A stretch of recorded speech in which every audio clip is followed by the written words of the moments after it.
राधे राधे गुरुजी। जी, राधे जय राधे। श्रीमन नारायण गुरुजी। जय श्रीमन नारायण। गुरुजी, हम शामली उत्तर प्रदेश से आए हैं और पिछले आपसे मिलने के लिए ही आए हैं। हम लोग 3 दिन के लिए आए हैं। मैं तो चाहती थी कि हम आपको दूर से देखें, लेकिन भगवान की कृपा हुई कि हमने आपको लाइव देखा।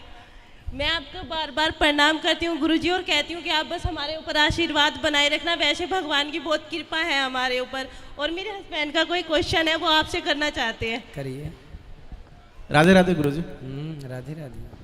गुरुजी, हम आपकी जो कथा है डेली सुनते हैं। एक परिवार में मेरे माता पिता हैं, वो भी डेली आपकी कथा का श्रवण करते हैं और हम आपकी कथा सुन करके बहुत अच्छा लगता है। और साथ में बीच बीच में जो आप पारिवारिक ज्ञान जो देते हैं उससे मैं बहुत ज़्यादा प्रभावित हुआ, वो हमें बहुत अच्छा लगता है। और गुरुजी, मेरा एक प्रश्न है, हालांकि मैंने बहुत 2-3 विद्वानों से भी किया था, उन्होंने अपने अपने तर्क इस पे दिए हैं, बस आपके श्रीमुख से मैं सुनना चाहता हूँ।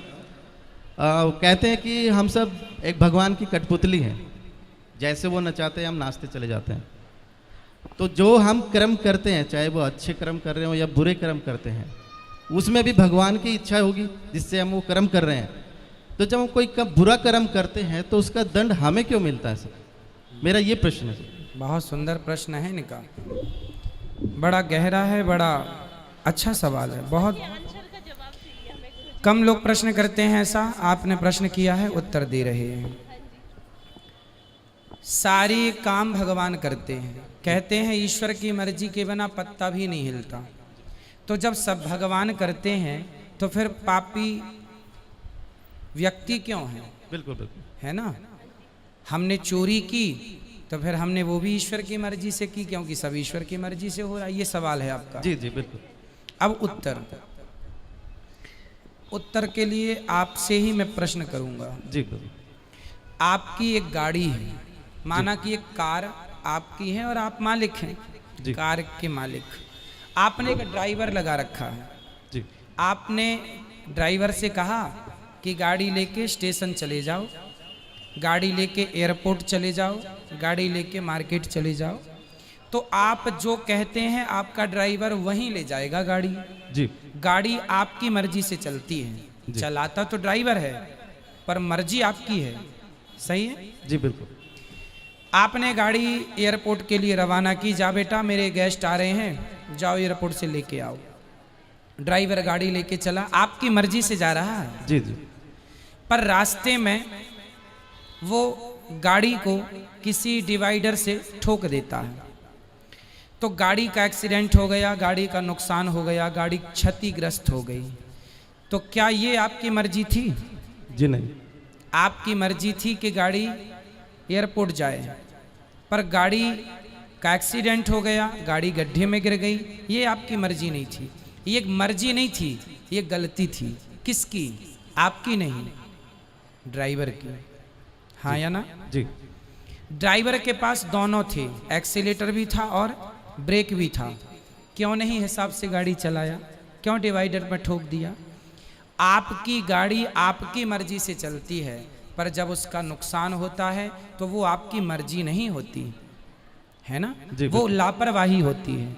उसी प्रकार ये संसार भगवान की ओर से चल रहा है, मालिक भगवान है, हम लोग केवल ड्राइवर हैं। हमारे पास ईश्वर ने विवेक दे रखा है। आपको पता है कि आपको गुलाब की सैया पर तो सोना है। आप कहीं गुलाब होंगे तो आप जाके उस गुलाब के ऊपर बैठ भी सकते हैं, खड़े भी, पर कांटों का ढेर होगा तो आप नहीं खड़े होंगे। आपको पता है कि ये गुलाब है, ये कांटा है, आपको समझ है कि सही है, ये गलत है। जब आपको समझ है तो आपने अपनी समझदारी से अपने मन को रोका क्यों नहीं गलत काम से? ईश्वर की मर्जी से संसार चल रहा है। आप और हम सबकी मर्जी में ईश्वर की मर्जी है, पर हम जो गलत निर्णय लेते हैं उसके लिए ईश्वर ने हमें स्वतंत्र, गाड़ी आपकी है, मालिक आप हैं, लेकिन ब्रेक एक्सीलेटर आपने ड्राइवर को सौंप रखा, भाई जहां जरूरत पड़े दबाते रहना। उसी प्रकार ईश्वर ने भी हमें बुद्धि देके स्वतंत्र कर दिया है कि जहां जरूरत पड़े वहां अपने हित में अहित में सोच लेना। आपको कहा जाए कुएं में गिर जाओ, आप नहीं गिरेंगे, आपको पता है ये गलत है। तो आपको स्वयं को ईश्वर ने इतनी पावर दे रखी है। मालिक तो आप हैं गाड़ी के, लेकिन कुछ पावर ड्राइवर के पास भी है ना, ब्रेक एक्सीलेटर। उसी प्रकार संसार ईश्वर का है, संसार ईश्वर की मर्जी से चलता है, पर जब आप गलत करते हैं तो वो ईश्वर की मर्जी नहीं होती, वो आपके मन की गलती होती है। आपने अपने मन को नियंत्रित क्यों नहीं किया? ड्राइवर ने गाड़ी को क्यों नहीं नियंत्रित किया? अब नुकसान हुआ है तो वो ड्राइवर को भी चोट लगेगी, मालिक को चोट नहीं लगेगी। भाई एक्सीडेंट हुआ है तो चोट मालिक तो घर में बैठा है, मालिक तो परमात्मा है। अब तुम ही ड्राइवर हो तो तुम ही भोगो फिर। तो अपने अपने किए का दंड, ईश्वर की मर्जी से संसार चलता है, पर उन्होंने हमें सही गलत की सोच दे रखी है। सही गलत क्या है वो पहचान दे रखी है। अब आप गलत करें तो इसमें दोषी ईश्वर कैसे हो सकता है? जी गुरुजी, लेकिन मेरा एक थोड़ा सा डाउट है गुरुजी। जी हमने रामायण सीरियल देखा है टीवी में, ठीक है। उसमें ये दिखाया गया था कि जब राम जी लंका को जीत लेते हैं और माता सीता जी जब अग्नि परीक्षा देती हैं, उसके बाद में राजा दशरथ जी आसमान में प्रकट होते हैं। बिल्कुल। और वो राम जी को बोलते हैं कि मुझे तुम पर बहुत गर्व है, मैं तुमसे बहुत खुश हूँ। तो भगवान राम वहाँ पे उनसे एक चीज़ मांगते हैं कि आप मुझे एक वचन दे दो कि आप जो है माता कैकेयी को क्षमा कर दो, उनकी इसमें कोई गलती नहीं। लेकिन वो जो आप बता रहे हैं कि एक विवेक और जो बुद्धि जो दे रखी है वो भगवान ने सभी को दे रखी है, वो माता कैकेयी को भी दे रखी थी। ठीक है। लेकिन उन्होंने गलत निर्णय लिया, लेकिन भगवान ने उनको क्षमा कर दिया। तो मैं ये कहना चाह रहा हूँ कि जब भगवान उनको क्षमा कर सकते हैं तो हम लोगों को क्यों नहीं क्षमा कर? हाँ करते हैं, आपको भी करते हैं, हमें भी करते हैं। कब करेंगे?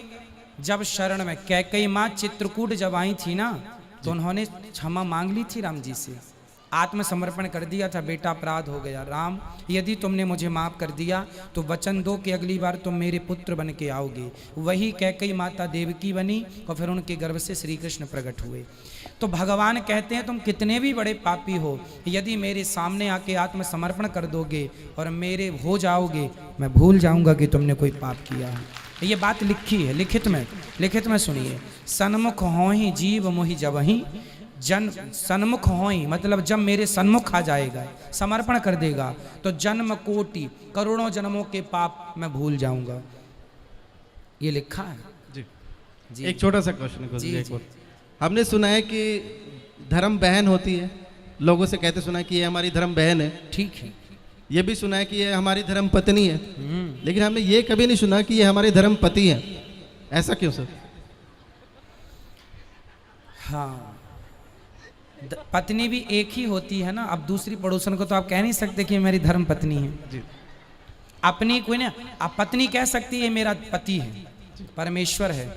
वहाँ धर्म तो लगई है, जुड़ई है, कहने की जरूरत नहीं है, है ना। इसलिए पत्नी धर्म पत्नी है, धर्म की माँ बन जाती है, धर्म की बहन बन जाती है। जो बन जाती हैं वो बन जाते हैं। अब सबको आप कैसे अपना बना सकते हैं? बना सकते हैं, पर सबको धर्म पति कैसे बनेगा? कोई पतिव्रता नारी है ना, एक पति के सिवा, एक पुरुष के सिवा पराये पुरुष पर नजर जाएगी तो समाज उसे कुलटा कहेगा, चरित्रहीन कहेगा। शूर्पणखा गई थी तो उसकी नाक कान भंग हो गई।